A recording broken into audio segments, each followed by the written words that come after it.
उत्तर प्रदेश की 80/80 लोकसभा की सीटें आप तक न पहुंचा दे, हम बैठेंगे नहीं।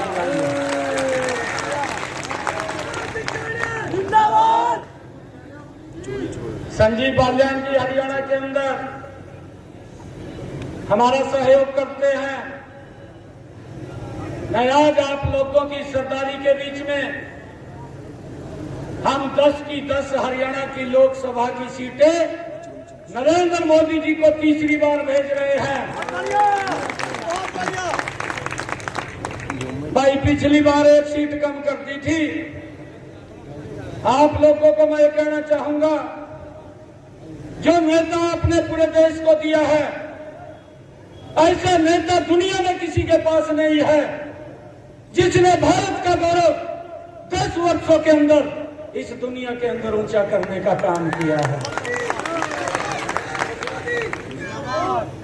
भाइयों, ऐसे व्यक्ति को एक एक वोट चुन करके, खड़े होकर के, कमल का बटन दबा करके, भाइयों कमल का बटन तो कटोली में दबेगा, उसकी ताकत नरेंद्र मोदी जी के पास दिल्ली में जाएगी भाइयों। और मैं आपसे ये आग्रह भी करूंगा कि आप मजबूती से इस उत्तर प्रदेश के विकास के लिए, इस देश के विकास के लिए नरेंद्र मोदी भाइयों जरूरी है। नहीं तो घमंडिया गठबंधन में कुछ परिवार जुड़ गए हैं। अभी संजीव बालियान जी कह रहे थे, क्योंकि मैं भी इस क्षेत्र से बहुत नजदीक से परिचित हूं, मेरा सौभाग्य है कि आज मैं अपने परिवारजनों के बीच में आया हूं। और जब मैं यहां आता था, मेरे को कई बार ये बात बोलते थे, कहा जी इस रोड से मत जाना, कहा बड़ा खतरनाक है, ये बोलते थे। मैंने कहा नहीं, अभी मैं बेट में जाऊंगा। ये 2016 की बात है। मैं हरियाणा में मंत्री था।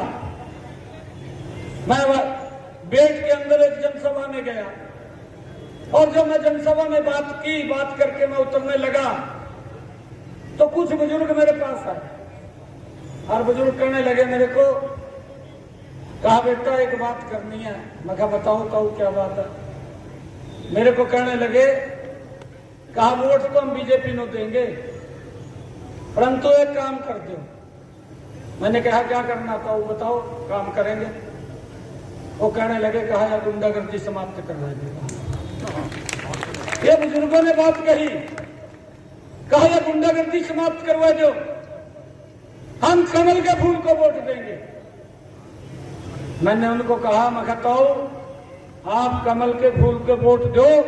मैं कहा मैं विश्वास दिलाता हूं, जब कमल का फूल उत्तर प्रदेश में खिलेगा, यह गुंडागर्दी समाप्त हो जाएगी। मैंने ये बात उनको कही, और वो ताऊ मेरे को कहने लगा, कहा जी नहीं तो कहा वैसी काम करेंगे और हरियाणा में भाग जाएंगे। मैंने कहा तो हरियाणा के अंदर हम बैठे, एक भी गुंडे को मकान अंदर नहीं जाने देंगे।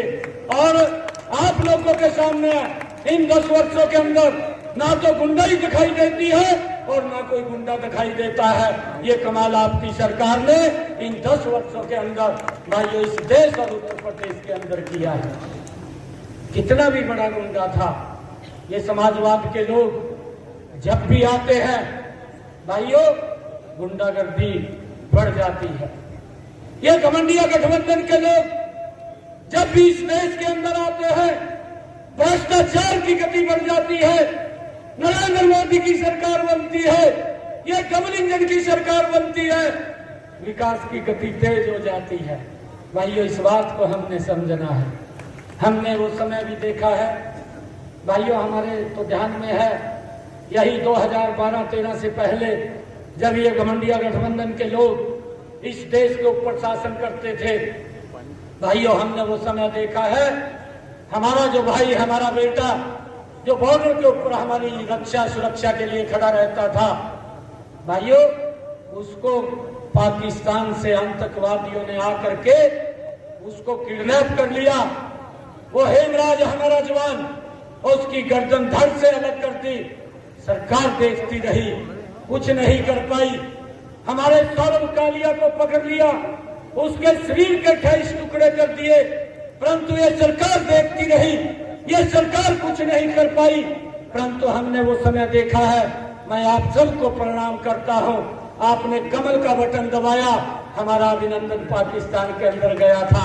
24 घंटे के अंदर सुरक्षित भारत लाने का काम ये नरेंद्र मोदी ने किया है। भाई ये ऐसी मजबूत सरकार है, ये ऐसी नेतृत्व देने वाली सरकार है भाइयों, जिसने दुनिया के अंदर भारत का डंका बजाने का काम किया है। भाइयों हम देखते हैं आपका नेतृत्व सही है, आपकी नीति भी सही है, आपकी नीयत भी सही है, आपका नेतृत्व भी सही है।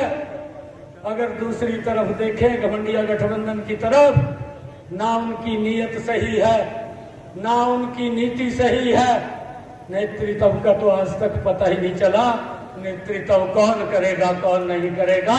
भाइयों हमने मजबूत नेतृत्व आज मिला है, नरेंद्र मोदी जी के रूप में मिला है, और भाइयों हम मिलकर के उस व्यक्ति को मजबूत करने का काम करेंगे। भाइयों आज गरीब की चिंता हुई है, ये कांग्रेस के राहुल गांधी साहब यात्रा लेकर के निकलते हैं, भारत जोड़ो यात्रा, और अभी एक मैनिफेस्टो जारी किया है।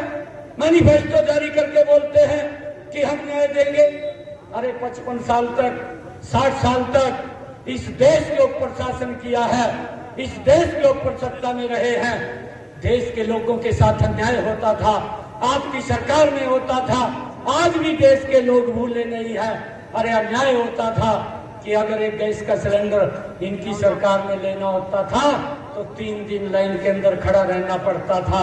ये अन्याय ये देश के लोगों के साथ आपकी सरकार में होता था। आप न्याय की बात कर रहे हैं, न्याय तो नरेंद्र मोदी जी ने दिया है। भाइयों उस लाइन को समाप्त किया है, उस माता बहन के घर के अंदर भी गैस का सिलेंडर कनेक्शन पहुंचाया जिसके घर के अंदर आज तक गैस का सिलेंडर नहीं था। भाइयों नरेंद्र मोदी जी ने वो न्याय दिया है। इनके समय के अंदर हमारी माताएं बहनें 1 किलोमीटर की दूरी से सर के ऊपर मटका रख करके पीने का पानी लेकर के आती थी। ये अन्याय था, परंतु नरेंद्र मोदी जी ने आकर के भाइयों हर घर के अंदर नल और स्वच्छ जल पहुंचाने की व्यवस्था अगर किसी ने की है तो नरेंद्र मोदी जी ने की है। ये न्याय है भाइयों, ये न्याय देने का काम किया है। ये लोग बोलते हैं किसान की हालत खराब है। भाइयों 55 साल तक आप सत्ता में रहे हैं, अरे किसान की हालत खराब किसने की है? और आज नरेंद्र मोदी जी ने ये संकल्प लेकर के 6,000 एक साल के अंदर डायरेक्ट किसान के खाते के अंदर पहुंचाने की व्यवस्था